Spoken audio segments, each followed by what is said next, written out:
You wake up every weekday morning at 7 a.m. You have every intention of sleeping in on the weekends, but it's 7 a.m. on a Saturday and you're wide awake. You check your phone, you brush your teeth, you get dressed, and you start your day.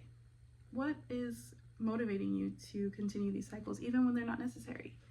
Or maybe you are studying for your speech class. You're reading a lecture when you get an IG notification.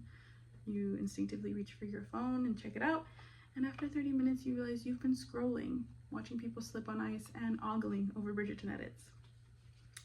That last one was probably a little too specific, but hi, my name is Priscilla, and over the next few minutes I'm going to give you some insight on habits. Whether they're big or small, habits are unavoidable. We're going to go over what they are, how they're formed, and how they are unformed. We'll begin with what a habit is and how they affect our daily lives.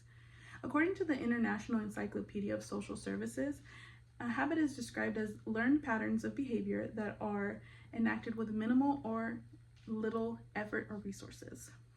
Those are some big words that just basically mean intentional or unintentional. Habits are done with little to no effort. How do they dictate our daily lives? And they do have a big impact on our daily lives. A study from the Journal of Personality and Social Sciences in 2002, psychologists discovered that nearly 45% of our daily behaviors are habitual.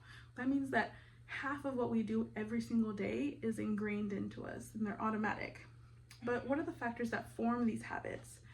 In chapter 1 of The Power of Habit, Charles Duhigg describes the basic model of habit formation, and he calls it the habit loop. There are three parts to the habit loop. The first is the cue. This can be internal or external. Duhigg describes it as the trigger that gives the brain a hint of what action to do next. Some examples of these could be tastes, sights, times of day, or even just locations. The next step after the cue is the routine. This is the action or the behavior that is invoked by the cue. This can be mental, this can be physical, and this can be emotional. Whatever we are doing in response to being triggered. And last part of the habit loop is the reward, the outcome. What are we getting out of doing the action that we just did? And usually it's a sense of satisfaction that comes to the brain. One piece that is vital to habit formation is the context. Is it intentional? Is this a habit that we are intentionally forming or unintentionally forming? Is it goal driven? What is the frequency we're encountering it? And is it repetitive? And how much do we value the reward?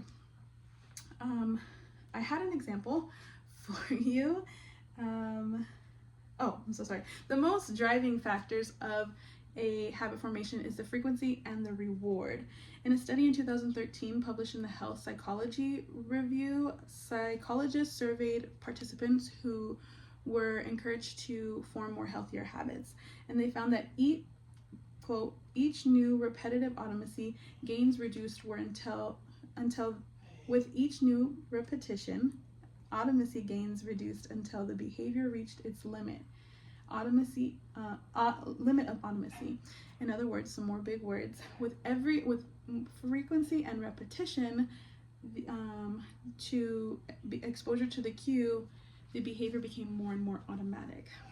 I had an example for you guys and I wanted to show you, but it got flagged for copyright. So I'm really glad that this is just the practice because it was a really good example. But I'll go ahead and describe it. It was a clip from The Office in which Jim is playing a prank on Dwight where he's trying to train him to form habits kind of like a dog. So the way that he did it, with the foundation or the context of the habit, although it's unintentional, Jim ensured that Dwight was exposed to it frequently and repetitively.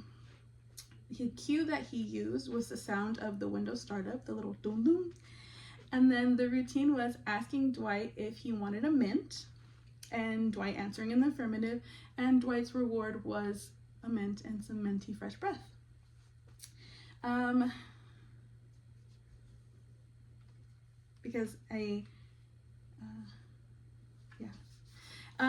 So at the end of the clip, at the end of the example, there was a shift in the habit that happens, and it kind of breaks Dwight's concentration, and it makes him more aware of the habit that he formed, which leads me to my next point of habits can be undone.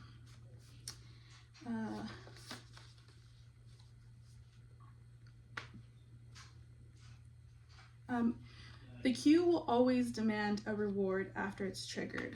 So in the case of Dwight, when he didn't receive the mint after he was cued, he noticed that he had a foul tasting taste in his mouth. There's two ways that habits can be informed. The first way studies show is by incentivizing a new reward with a different behavior. The second way is through Duhigg's golden rule of habit change, which keeps the cue the same and the reward the same, but it changes the habit. So at the end of the video, we see that the cue is the same. He still brings up the sound of the window starting, but the routine changes. He doesn't ask him, and so the reward is not able to be given. With enough frequency and repetition, eventually that habit loop will break and he won't have that habit anymore. While habits are deeply ingrained into our psychology, studies show that they are able to break or change. Today we went over what a habit is, the factors that build a habit, and the factors that unbuild a habit or destroy a habit. Habitual behaviors we do every day, and without having to really think about them, really dictate what our lives look like. And while it's hard for studies to be done on habits because variables can be uncontrollable at times, new studies help us to understand what habits are and the psychology behind them. Thank you.